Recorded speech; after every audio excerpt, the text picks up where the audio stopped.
এখন আমরা প্র্যাকটিক্যাল কিছু কথায় আসি যে কিভাবে আমরা এই 10টা দিনকে কাজে লাগাতে পারি। আমি সবার আগে দোয়া করছি আল্লাহ পাক যেন আমাকে সবার আগে এর উপর আমল করার তৌফিক দান করেন, আমার পরিবারকে তৌফিক দান করেন এবং অতঃপর আপনাদের সবাইকে যেন আল্লাহ পাক এই তৌফিক দান করেন, আমিন।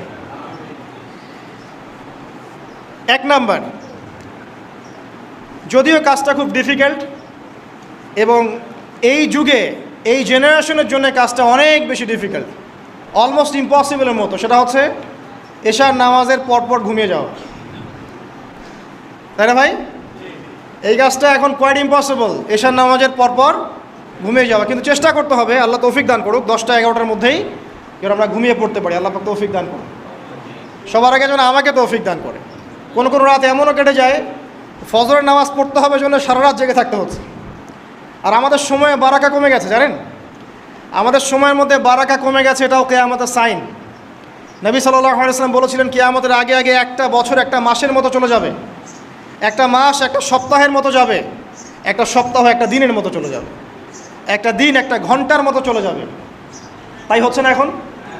এই 7 দিন আগে আমরা জুমা পড়লাম, দেখেন 7 দিন। এই যে গত কয়দিন আগেই আপনি কুরবানির পশু জবাই করলেন, আবার কুরবানির ঈদ আপনার সামনে, সময় খুব দ্রুত চলে যাচ্ছে, আমরা বুঝতে পারছি না। এর কারণ হচ্ছে, একটা কারণ আমি ফাইন্ড আউট করেছি, এটা হচ্ছে আমরা এখন ফজরের সলাতটাকে জামায়াতে গুরুত্ব দিচ্ছি না এবং ফজরের নামাজের পর থেকে আমরা জেগে থাকছি না, অনেকেই, বেশিরভাগই যারা থাকছে আলহামদুলিল্লাহ।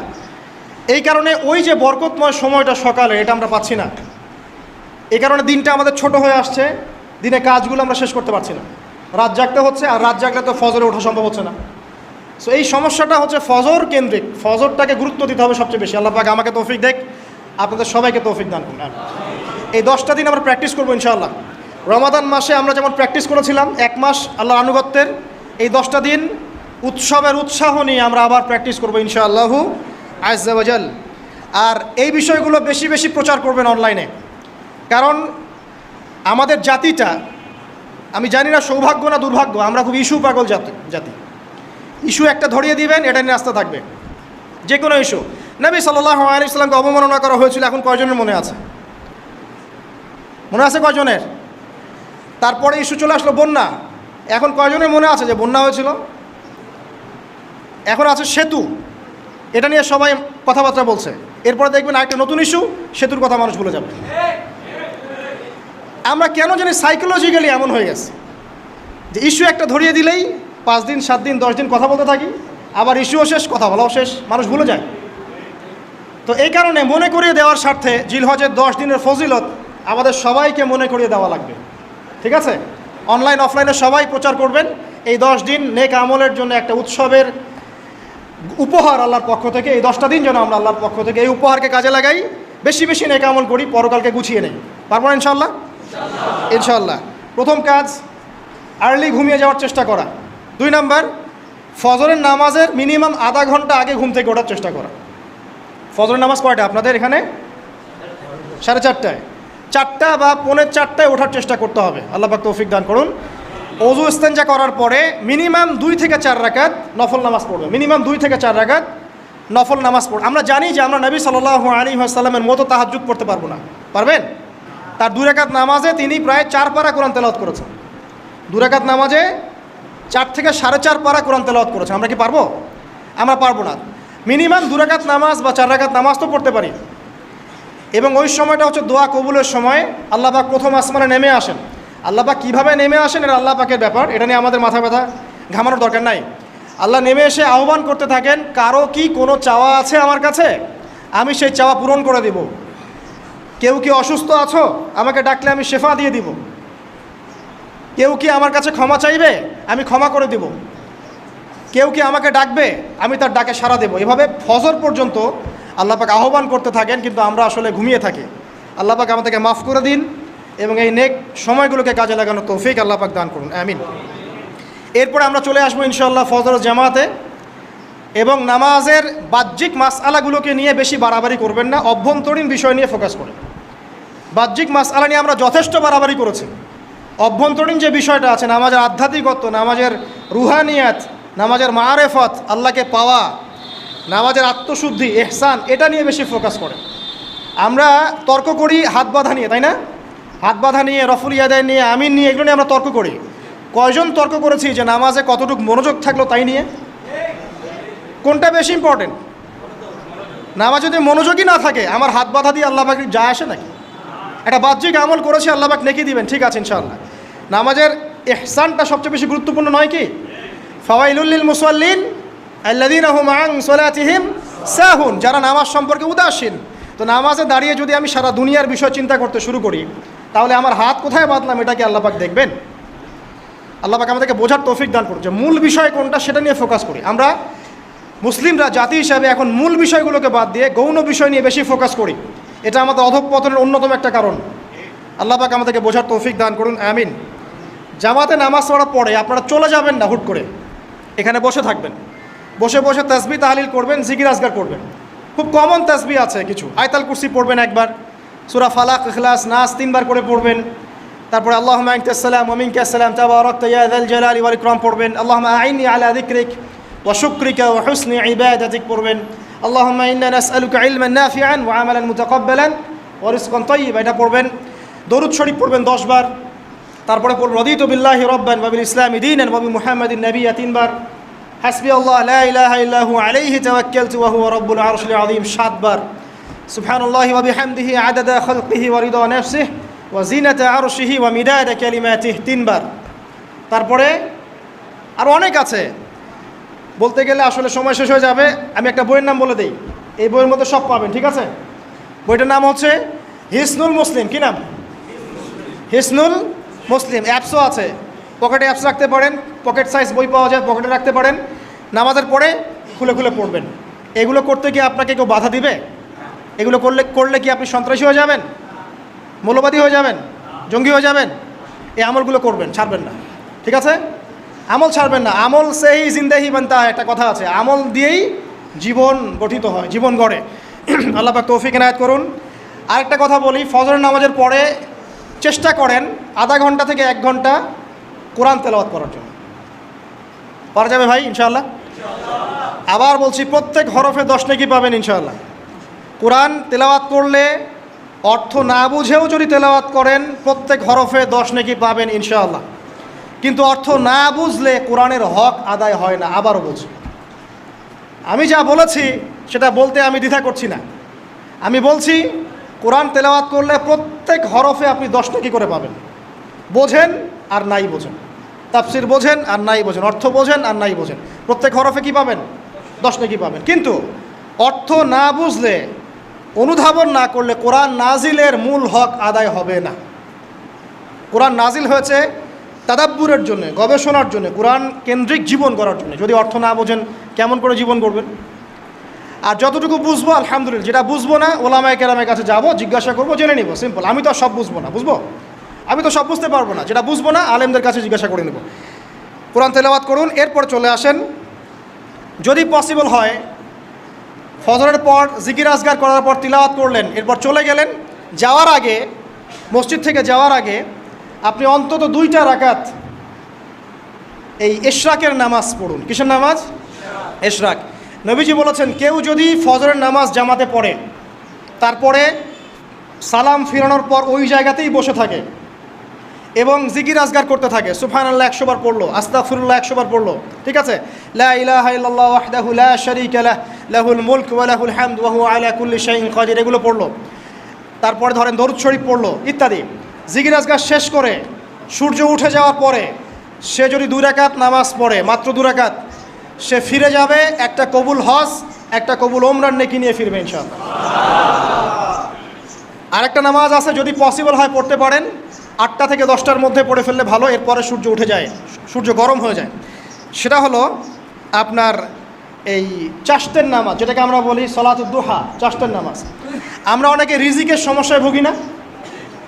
দারিদ্রতা, রিজিকের সমস্যা, আমাদের অভাব, এই সমস্যা আছে না? চাশতের নামাজ যে ব্যক্তি নিয়মিত পড়বে তাকে 2টা ফজিলত দেওয়া হয়। কয়টা ফজিলত? চাশতের নামাজ যে ব্যক্তি নিয়মিত পড়ে তার 2টা স্পেশাল ফজিলত। 1, তাকে দ্বীনের জ্ঞান দেওয়া হবে, ইলম মুখস্থ ক্ষমতা দেওয়া হবে। আপনি হিফজ ক্ষমতা বেড়ে যাবে, কোরআন সুন্নাহ মুখস্থ রাখতে পারবেন ভালো ইনশাআল্লাহ, আল্লাহর পক্ষ থেকে বুঝ দেওয়া হবে। আরেকটা হচ্ছে আপনার দারিদ্রতা আল্লাহ পাক দূর করে দেবেন। এগুলা পরীক্ষিত আমল ভাই, এগুলা কোনো গাল গল্প বলছি না, এগুলো পরীক্ষিত। আরেকটা আছে সূরা ওয়াকিয়া, রাতে তেলাওয়াত করেন, সূরা ইযা ওয়াকাআতিল ওয়াকিয়া লাইসা লিওয়াকাআতিহা কাযিবা, এই সূরাটা আপনি তেলাওয়াত করেন, দেখবেন দারিদ্রতা চলে যাবে ইনশাআল্লাহ আযজা ওয়া জাল, চলে যাবেই ইনশাআল্লাহ। এবার আসুন কোরআন তেলাওয়াত নিয়ে দুটো কথা বলে দেই। কিছু কিছু সূরার কিছু কিছু অংশ মুখস্থ করে ফেলার চেষ্টা করেন। প্রত্যেক দিন এই অংশটুকু আপনি নিজে তেলাওয়াত করবেন। ফর এক্সাম্পল, সূরা বাকারার প্রথম 5টা আয়াত, তারপরে আয়াতুল কুরসি 255 নম্বর আয়াত, সূরা বাকারার শেষের 3টা আয়াত, সূরাতুল আলে ইমরান শেষের 10 আয়াত, সূরা কাহফ প্রথম 10 শেষের 10, সূরা মুমিনুন শেষের 5-7টা আয়াত, সূরা তওবার শেষ পৃষ্ঠা, সূরা আহজাবের শেষ পৃষ্ঠা, সূরা ফালাক, সূরা নাস, সূরা ইখলাস, সূরা কাফিরুন, সূরা জিন এর প্রথম 10টা-20টা আয়াত, এছাড়া আরও সূরা হাশর শেষের 5-7টা আয়াত। এগুলো মুখস্থ করে ফেলেন, প্রতিদিন এগুলো আপনি চর্চা করবেন, পারবেন ইনশাআল্লাহ। প্রত্যেক দিন যদি কোরআন তেলাওয়াত করেন একটা নেকি আছে, একটা ফজিলত স্পেশাল, সেটা হলো কোরআন কিয়ামতের মাঠে আপনার পক্ষে সুপারিশ করবে। আর কোরআন যার পক্ষে সুপারিশ করবে ইনশাআল্লাহ তাআলা সে জান্নাতে চলে যাবেই ইনশাআল্লাহ। আর কোরআন যার বিপক্ষে সুপারিশ করবে তার কি জান্নাতে যাওয়ার কোনো সুযোগ আছে ভাই? আল্লাহ বোঝার তৌফিক দেখ, আমিন। চাষটের পরে এশা এগুলো আমরা জামায়াতে আদায় করার চেষ্টা করবো ইনশাআল্লাহ আযজা। আল্লাহ পাক আমাদের সবাইকে তৌফিক দান করুন। আজকে জুমার নামাজে আমরা যেমন সবাই এসেছি, একইভাবে যেন আসর মাগরিব এশাতেও সবাই আসতে পারি, এই নিয়াত আমরা পাকাপোক্ত করি। যদি জামাত না পান, ঘুমিয়ে থাকেন বা ভুলে যান, যখনই ঘুম থেকে উঠবেন তখনই নামাজ, যখনই ঘুম থেকে উঠবেন তখনই নামাজ। যদি ভুলে যান, মনে হবে তখনই নামাজ। ঘুমিয়েছিলেন, ফজর হয়ে গেছে, 8টা বেজে গেছে, উঠবেন, আগে ফজরের নামাজ কাজা করবেন, তারপরে অন্য কিছু ছাড়ার কোনো অবকাশ নাই। মান তারাকা সালাতাম মুতাআম্মিদান ফাকাদ কাফার, একটা হাদিসে নবীজি বলেছেন, যে ব্যক্তি নামাজ ইচ্ছাকৃতভাবে ইচ্ছা করে ছেড়ে দিল, ইচ্ছা হইলো পড়লাম, ইচ্ছা হইলো পড়লাম না, ফাকাদ কাফার, সে ব্যক্তি কুফরি করল। বাইনাল আবদি ওয়া বাইনাশ শিরকি ওয়াল কুফরি তারকুস সালাহ, একজন আল্লাহর বান্দা আর একজন মুমিন মুসলিম এর মধ্যে পার্থক্যই হচ্ছে নামাজ। এমনও হাদিস আছে যে প্রচণ্ড রকম জালেম ফেরাউনের মতো শাসক সম্পর্কে সাহাবীরা জিজ্ঞাসা করেছিলেন, যদি এরকম জুলুম হয় ইয়া রাসূলুল্লাহ, আমরা কি করব? আমরা কি প্রতিহত করব না? নবীজি বলেছেন, ইল্লা মা সাল্লাও, না, যতক্ষণ তারা সালাত আদায় করে ততক্ষণ তাদের বিরুদ্ধে যেও না। তার মানে নামাজ নাই, ইসলামের খাতায় নাম নাই। অতএব নামাজ কাজা হয়ে গেলেও কাজা করবেন, ভুলে গেলেও নামাজ আদায় করবেন। যদি জামাত না পান বাসায় পড়বেন, যদি পসিবল হয় মসজিদে জামাত শেষ হয়ে গেছে বাসায় জামাত করে পড়বেন। নামাজের কোনো মাফ, আল্লাহ পাক তৌফিক দান করুন, আমিন।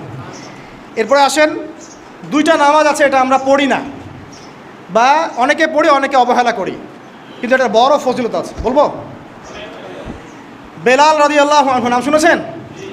যখনই নবী সাল্লাল্লাহু আলাইহি ওয়াসাল্লাম জান্নাতে যেতেন, মানে জান্নাত আল্লাহ পাক তাকে দেখাতেন, তখনই তিনি তার বেলাল রাদিয়াল্লাহু আনহুর পায়ের শব্দ শুনতে পারতেন।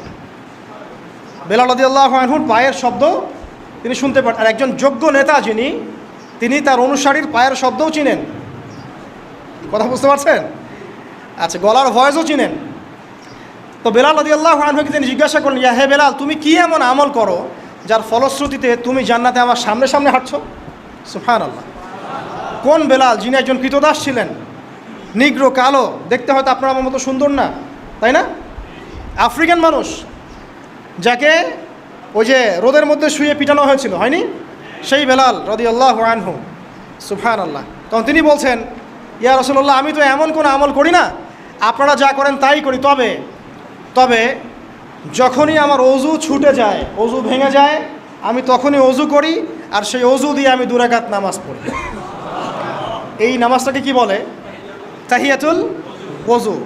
এই তাহিয়াতুল ওযুটা আমরা আদায় করার চেষ্টা করবো, আল্লাহ পাক তৌফিক দান। আরেকটা আছে তাহিয়াতুল মসজিদ। দেখবেন অনেকেই মসজিদে আসি আমরা ধাপ করে বসে পড়ি, তাই না? আসলে কিন্তু মসজিদে এসে 2 রাকাত নামাজ পড়ে বসা সুন্নাত। মসজিদে একটা হক আছে, মসজিদে আসলেন 2 রাকাত নামাজ পড়লেন, সংক্ষিপ্ত আকারে পড়লেন, পড়ে বসবেন, এটা করা উচিত। আল্লাহ পাক তৌফিক এনায়েত করুন, আমিন। এরপরে আসেন, এই 10 দিন কি করব আমরা? এগুলোর পাশাপাশি বেশি বেশি তাকবীর দিবেন। তাকবীর মানে আল্লাহু আকবার, আল্লাহু আকবার, লা ইলাহা ইল্লাল্লাহ, আল্লাহু আকবার, আল্লাহু আকবার, ওয়ালিল্লাহিল হামদ। সাহাবীদের মধ্যে আবু হুরায়রা রাদিয়াল্লাহু আনহু, আব্দুল্লাহ ইবনে আব্বাস, আব্দুল্লাহ বিন ওমর, এই বিখ্যাত সাহাবীরা যখন এই 10 দিনে উপস্থিত হতেন, তারা বাজারে গেলেও তারা বাজারে গিয়ে তাকবীর দিতেন জোরে জোরে, অন্য সবাই শুনে সবাই তাকবীর দিত, তাহলে সমস্বরে তাকবীর হতো। এই সুন্নাহটা চালু করা যেতে পারে। আল্লাহ পাক আমরা সবাইকে তাকবীর দেওয়ার তৌফিক দান করুন, আমিন। এরপর এই 10 দিন আমরা বেশি বেশি যে কাজটা করার চেষ্টা করবো সেটা হলো তওবা। বেশি থেকে বেশি তওবা করার চেষ্টা করা উচিত।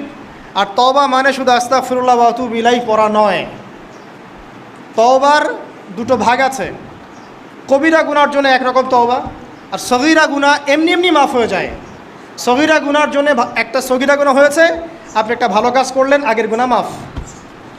একটা গুনাহ হয়েছে, আপনি ওযু করলেন, চোখের হাতের সব গুনাহ মাফ। একটা গুনাহ হয়েছে, আপনি সদকা করলেন, গুনাহ মাফ। মানে গুনাহ মাফের অনেক সুযোগ আছে, কিন্তু কবিরা গুনাহ মাফের শর্ত আছে। শর্ত কি?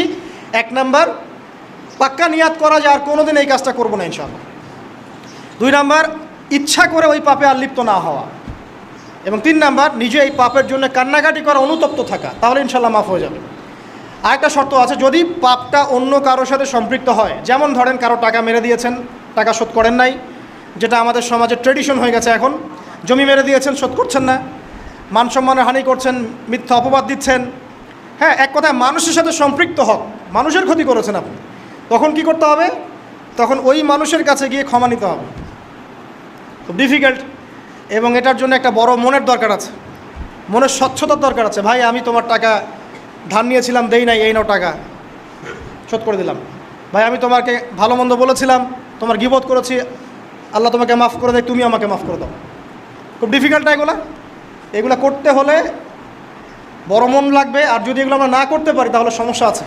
কিয়ামতের মাঠে আল্লাহ পাক ধরবেন, এবং যারা হকগ্রস্ত এদেরকে দাঁড় করাবেন। কিয়ামতের মাঠে নিজের নেকি তাকে দিয়ে ঋণ শোধ করতে হবে, অথবা তার গুনাহ নিজের আমল নামে নিয়ে ঋণ শোধ করতে হবে। কোনটা বেটার বলেন? দুনিয়াতে ছোট হওয়া না পরকালে ছোট হওয়া? তাই আমরা সবাই সবার কাছে মাফ চেয়ে নেই যে আল্লাহ পাক আমরা সবাইকে মাফ করে দেখ। যদি আমি আপনাকে কষ্ট দিই, আপনি আমাকে মাফ করে দেন। যদি আপনি আমাকে কষ্ট দিয়ে থাকেন, আমি আপনাকে মাফ করে দিলাম। এই বিষয়ে চলে আসেন। আল্লাহ পাক তৌফিক দান করুন, আমিন। আর একটা তওবা করুন, আস্তাগফিরুল্লাহাল্লাযী লা ইলাহা ইল্লা হুয়াল হাইয়ুল কাইয়্যুম ওয়া আতুবু ইলাইহি, দিনে 70 বার বা 100 বার, দিনে 70 বার বা 100 বার। যদি না পারেন, অ্যাটলিস্ট এতটুকু বলবেন, আস্তাগফিরুল্লাহ ওয়া আতুবু ইলাইহি, আস্তাগফিরুল্লাহ ওয়া আতুবু ইলাইহি, 70 বার বা 100 বার। এরপরে আসেন, এই 10 দিনের অন্যতম একটা আমল হতে পারে সওম রাখা। যদি পারি এই 10টা দিন সওম রাখবো, যারা পারছি না মিনিমাম 3টা 4টা 5টা অ্যাটলিস্ট রাখবো। আর যারা সেটাও পারছি না, কমপক্ষে আরাফার দিনের সিয়ামটা যেন মিস না যায়, ঠিক আছে? আরাফার দিনের সওম যেন মিস না যায়। আল্লাহ পাক তৌফিক এনায়েত করুন সবাইকে, আমিন। আরাফার দিনের সওম বিগত 1 বছর, আগামী 1 বছরের গুনাহ মাফের কারণ হয়ে যাবে ইনশাল্লাহ। যত গুনাহ আমরা করেছি 1 বছরে, আরাফার সওম রাখলে সমস্ত গুনাহ মাফ হয়ে যাবে। একটা হাদিসে পড়েছিলাম, ইবলিস আরাফার দিনে সবচাইতে বেশি অনুতপ্ত হয়, মানে হতাশায় ভোগে। একটু আগে বললাম না, ইবলিস আমাদের প্রতিবন্ধকতা, সে সবচেয়ে বেশি হতাশায় ভোগে আরাফার দিনে। আরাফার দিনে আল্লাহ পাক কাছাকাছি চলে আসেন, রহমত নাজিল হতে থাকে, সেটা দেখতে পারে। এবং আরাফার দিনে আল্লাহ পাক যত মানুষকে মাফ করে দেন এবং জাহান্নাম থেকে মুক্তি দেন, তা অন্য কোনো দিনে করেন না। অগণিত অসংখ্য মানুষকে আল্লাহ পাক আরাফার দিনে মাফ করে দেবেন ইনশাআল্লাহ। অতএব এই দিন সওম রাখতে হবে। কারা সওম রাখবে? যারা হজ করছে না তারা রাখবে, মানে আমরা যারা হজ করতে যেতে পারিনি এবার, তারা রাখবো ইনশাআল্লাহ তাআলা। এছাড়া বেশি বেশি সওম রাখার চেষ্টা করা উচিত এই 10 দিন। ফজিলত একটা হাদিস একটু আগে বলেছি, একটা সওম আপনার কি হবে? 1 বছর সওমের নেকি পাওয়া যাবে ইনশাআল্লাহ তাআলা। হজ এবং উমরা করা, যারা এই 10 দিনে হজ উমরা সুযোগ পেয়েছে, তারা আল্লাহ পাকের মেহমান। আমরা দোয়া করবো আল্লাহ পাক তাদের সবাইকে সুস্থতার সাথে হজ করা তৌফিক দান করুন, এবং আমাদেরকেও জীবনে অন্তত একটাবার হলেও মাকবুল হজ করা তৌফিক আল্লাহ পাক দান করুন, আমিন। এবং একটা হাদিস এসেছে, যে ব্যক্তি বিশুদ্ধভাবে হজ করতে পারে, মাকবুল হজ, মাবরুর হজ, সেই ব্যক্তি ওই দিনের মতো নিষ্পাপ হয়ে যাবে যেদিন তার মা তাকে প্রসব করেছিল। সুবহানাল্লাহ। আরও একটা কাজ আছে এই 10 দিনে, সেটা হলো ঈদুল আজহা এবং কোরবানি। ইনশাআল্লাহ তাআলা নেক্সট যে খুতবা আসবে, সেই খুতবায় আমরা কোরবানি, এর মর্ম, এর গভীরতা, এর শিক্ষা নিয়ে আলোচনা করবো ইনশাআল্লাহ। তবে কোরবানির সামনে আছে, এই 10 দিনের মধ্যে আমরা পশু কিনবো। পশু কেনার সময় আপনি আপনার সামর্থ্যের সেরাটা কিনবেন, এবং পশুকে কেন্দ্র করে কোনো রকম শো অফ করবেন না। আমারটা 1,60,000, আমারটা 1,80,000, কত ভাই এত গলায় লটকিয়ে দেওয়া, এইসব কাজ করতে যাবেন না, ঠিক আছে? কিন্তু পশুকে আপনি মহব্বত করবেন, পশুকে নিজ হাতে খাওয়াবেন, পানি পান করাবেন, যাতে তার প্রতি আপনার মহব্বত সৃষ্টি হয়, এবং এই মহব্বতের প্রাণীটাকে আপনাকে কুরবানি দিতে হবে। মনে রাখবেন, যিনি কুরবানি দিচ্ছেন তিনি যেন একজন ইসমাঈল আলাইহিস সালাম, যাকে কুরবানি দেওয়া হচ্ছে সে যেন যিনি কুরবানি দিচ্ছেন তিনি যেন একজন ইব্রাহিম আলাইহিস সালাম, আর যাকে কুরবানি দেয়া হচ্ছে সে যেন একটা ইসমাঈল আলাইহিস সালাম। সবচেয়ে প্রিয় বস্তুটাকে কুরবানি করতে হবে। এই জন্যে আপনি আপনার সামর্থ্যের সেরাটা কিনবেন। এখানে অনেক মাসআলা আছে, আমি মাসআলাগুলো দিতে যাচ্ছি না। অনেক বড় বড় আলেম ওলামা আছেন, তাদের শরণাপন্ন হয়ে আপনারা এগুলোর মাসআলা নিয়ে নেবেন, ঠিক আছে? তবে আমি একটা বিষয় বলবো, খালি কুরবানিকে কেন্দ্র করে কোনো রকম রিয়া, অহংকার, লোক দেখানো কাজ করতে যাবেন, এবং পরিবেশ দূষণ হয় এমন কোনো কাজও করতে যাবেন। জাস্ট ইসলামের সৌন্দর্য ফুটিয়ে তুলবেন, এর যে হক, মিসকিনের হক, আত্মীয়দের হক, এটা ঠিকঠাক মতো আদায় করবেন। এখানকার গোশত, রক্ত, মাংস কোনো কিছু আল্লাহর কাছে যাবে না, শুধুমাত্র আমার বিশুদ্ধ ইখলাসটাই আল্লাহর কাছে যাবে। অতএব এটা মনে রেখে কোরবানি করা উচিত। আল্লাহ পাক তৌফিক ইনায়াত করুন, আমিন। ইনশাআল্লাহ কোরবানির গভীর শিক্ষা সম্পর্কে আগামী জুমায় কথা হবে। আর সর্বশেষ কথা হলো যে এই কাজগুলো, কোরবানি বলেন, এই যে নামাজ, তাসবিহ, তাহলিল, কোরআন তেলাওয়াত, তাওবা, তাকবীর, সওম, এই কাজগুলো পারিবারিকভাবে এবং সামাজিকভাবে করার চেষ্টা করে, তাহলে ইসলামের সংস্কৃতি, হৃদ্যতা, ভালোবাসা ফুটে উঠবে। ইসলামের সৌন্দর্য অমুসলিমদের কাছে পরিস্ফুটিত হবে। ইনশাআল্লাহ দেখবেন এই সৌন্দর্য দেখে তারা ইসলামের পথে ফিরে আসবে ইনশাআল্লাহ। এবং আল্লাহ রাব্বুল আলামিন এই সুযোগটা কাজে লাগিয়ে আমরা যেন আমাদের বিগত গুনাহগুলো মাফ করিয়ে নিতে পারি, বেশি বেশি নেক আমল করতে পারি, এই 10টা দিন কাজে লাগাতে পারি। আল্লাহ পাক আমাদের সবাইকে সে তৌফিক ইনায়াত করুন, আমিন। আকুলু কওলি হাযা আস্তাগফিরুল্লাহ লি ওয়া লাকুম ওয়া লিসাইরিল মুসলিমিন। বারাকাল্লাহু লানা ওয়া লাকুম বিল আয়াতিল হাকীম। ইন্নাহু তাআলা জাওয়াদুন কারীমুন রাউফুর রহিম। সুবহানাকাল্লাহুম্মা ওয়া বিহামদিক, আশহাদু আল্লা ইলাহা ইল্লা আনতা আস্তাগফিরুকা ওয়া আতুবু ইলাইক। আসসালামু আলাইকুম ওয়া রাহমাতুল্লাহি ওয়া বারাকাতুহু।